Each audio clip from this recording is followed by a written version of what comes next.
Kalapani jail को cellular jail भी बोला जाता है। सेल्यूलर इसलिए कहा जाता है क्योंकि इसका पूरा स्ट्रक्चर इंडिविजुअल सेल्स पर बेस्ड था। हर कैदी के लिए एक अलग सॉलिटरी कन्फाइनमेंट सेल। इस जेल में कोई डॉर्मेटरी या कॉमन बैरक नहीं था जहाँ प्रिजनर्स एक दूसरे से बात कर सकें, बल्कि ये जेल आइसोलेशन बेस्ड पनिशमेंट के लिए ही डिजाइन की गई थी। इवन अंग्रेजों ने तो इस जेल का नाम सेल्यूलर जेल ही रखा था, लेकिन इंडियंस ने इसको कालापानी नाम दिया। इसके अलावा हर एक सेल पर लगा है ये आयरन ग्रिल गेट। इस गेट में एक स्पेशल लॉक सिस्टम लगा हुआ है। यहाँ ताले की जरूरत ही नहीं है, कैदी कुछ भी कर ले पर उसको खोल के भाग नहीं सकता। मोरोवर इस तरह के टोटल 698 सेल्स थे यहाँ पे। इस जेल की खतरनाक डिजाइन का एक बहुत ही फेमस किस्सा ये भी बताया जाता है कि सरप्राइजिंगली वीर सावरकर और उनके भाई गणेश सावरकर दोनों इसी कालापानी जेल में सेम टाइम पे कैद थे, लेकिन इस जेल की डिजाइन की वजह से वो लोग आपस में 9 महीने तक मिल ही नहीं पाए। एनीवेज, इस टॉपिक के रिसर्च के दौरान जब मैंने पर्सनली कालापानी जेल के कैदियों का डेली रूटीन पढ़ा तो वहां होने वाले टॉर्चर को पढ़ के एक पल के लिए लगा कि अगर कोई आम इंसान वहां होता तो एक दिन भी नहीं जी पाता। हमारे फ्रीडम फाइटर्स जो इतने सालों तक उस नर्क में रहे,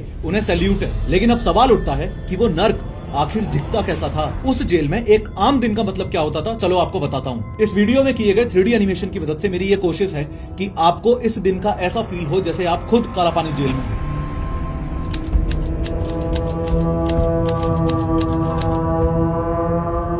जैसे मान लो आपको काला पानी की सजा हो गई, तो सबसे पहले तो आपको हथकड़ी लगा के एक शिप में भरा जाएगा, फिर चेन्नई या कोलकाता जैसे पोर्ट से आपको अंडमान आइलैंड्स में ट्रांसफर किया जाएगा। आपको पहुंचने में 3-4 दिन का टाइम लगेगा। अंडमान आइलैंड्स पहुंचते ही अपने आप को ढकने के लिए आपको सिर्फ एक पतला सा कपड़ा और एक लंगोट दी जाएगी, और उसके बाद आपके गले में लटका दिया जाएगा एक ID टैग, जिस ID टैग पर आपका नाम लिखा होगा। यहाँ आपको एक चीज और बता दूं,